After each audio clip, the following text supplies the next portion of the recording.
Test playing দেশগুলোর মধ্যে চলতি বছর টি-20-তে কোন দেশের মিডল অর্ডার সবচেয়ে বাজে স্ট্রাইক রেটে ব্যাট করেছে, সবচেয়ে খারাপ পারফরমেন্স করেছে বলেন তো? আপনি জানেন বাংলাদেশ। জাকের আলী অনিক, নুরুল হাসান সোহান, তাওহিদ হৃদয় এবং শামীম হোসেন পাটোয়ারিরা মিলে এই ঘটনাটা ঘটিয়েছেন। এবং এই ঘটনার বিপরীতে বাংলাদেশ টিমও টি-20-তে তাদের হিস্ট্রির সেরা বছর কাটিয়েছে। 30 ম্যাচ খেলে অর্ধেক জিতেছে। শুধু তাই না, আপনার এরই মধ্যে জানেন যে বাংলাদেশ টিম এই বছর 206টা ছক্কা মেরেছে এবং বাংলাদেশ টিম গড়ে 127 স্ট্রাইক রেটে এই বছর ব্যাটাররা রান তুলেছে, যেটা সর্বোচ্চ রেকর্ড। এই ঘটনার পেছনে যারা মূল কাজ করেছেন তাদেরকে ধন্যবাদ দিন। স্পেসিফিক্যালি না, ব্যাটসম্যানদের আগে আমি বোলারদের কথা বলবো। বাংলাদেশের এই বছরে সবচেয়ে ভালো পারফরমেন্স যদি বলেন, বোলিং ইউনিট করেছে। তারপরও আলোচনাটা ব্যাটিং ইউনিট দিয়ে শুরু করা জরুরি। টপ অর্ডার, আপনারা যারা মোটামুটি নিয়মিত আমার এই বকবক কিংবা আমার এই আলোচনা শোনেন, তারা প্রায়ই একটা জিনিস খেয়াল করার কথা, আমি কিন্তু লম্বা সময় ধরে বলে আসছি, পারভেজ ইমন, তানজিদ তামিম যখন থেকে ওপেন করা শুরু করেছেন, বাংলাদেশ অন্তত 65 to 70% ম্যাচে পাওয়ার প্লেতে অ্যারাউন্ড 50 রান তুলে ফেলে। তার প্রমাণ 775 রান করেছেন তামিম এই বছর, 8টা 50, 135 তার strike rate. Liton Das being the captain, last 8 ইনিংসে একটা 50 লিটনের, কিন্তু তারপরও লিটন কিন্তু চলতি বছরে অলমোস্ট 650 রান করেছেন, 635 সম্ভবত। লিটনের strike rate 132, career best.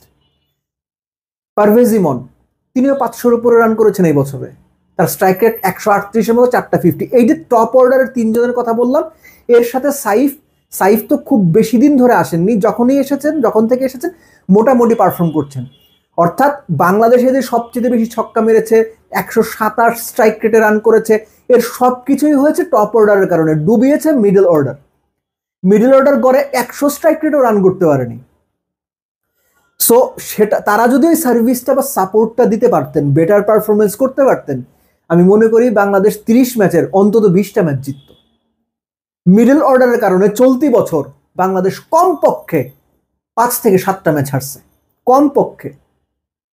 So এই মিডল অর্ডার বিশ্বকাপে গিয়ে যদি পারফরমেন্স বের না করতে পারে, তাহলে বিশ্বকাপে বাংলাদেশ দল ওই আগের মতোই বোলার আর টপ অর্ডারের উপর নির্ভর করতে হবে। সো বোলারদের আলোচনাতে সবার আগে যে নামটা আসে, that is Rishad Hossain. 33 wicket পেয়েছেন, কত 8.5-এর মতো বোধহয় ইকোনমি। সেই দিক থেকে মুস্তাফিজ 26 উইকেট পেয়েছেন, কিন্তু তার ইকোনমি 6-এর সামান্য উপরে। তাসকিন 24 উইকেট পেয়েছেন, ইকোনমি প্রায় 9-এর কাছাকাছি।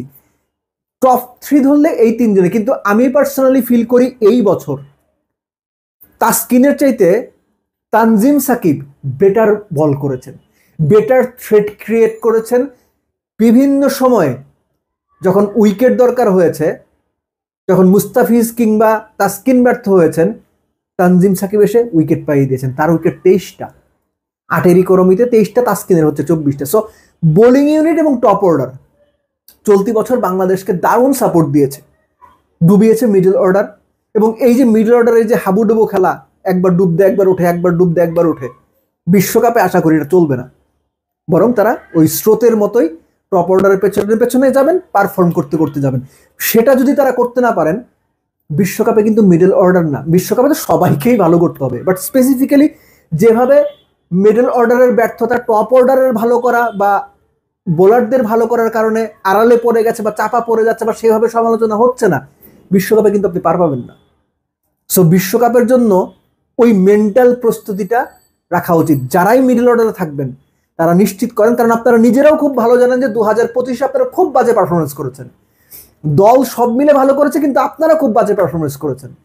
সেই ধারাবাহিকতা থেকে, বাজে পারফরমেন্সের ধারাবাহিকতা থেকে নিজেদেরকে বের করার দায়িত্বটা অবশ্যই মিডল অর্ডারে যারা থাকবেন আপনাদের। আশা করি বিশ্বকাপে আপনারা ভালো পারফরমেন্স করবেন এবং নিজেদেরকে বাজে পারফরমেন্সের যে বৃত্তটা আছে সেখান থেকে নিজেদের টেনে তোলার চ্যালেঞ্জটা নিজেরাই নেবেন।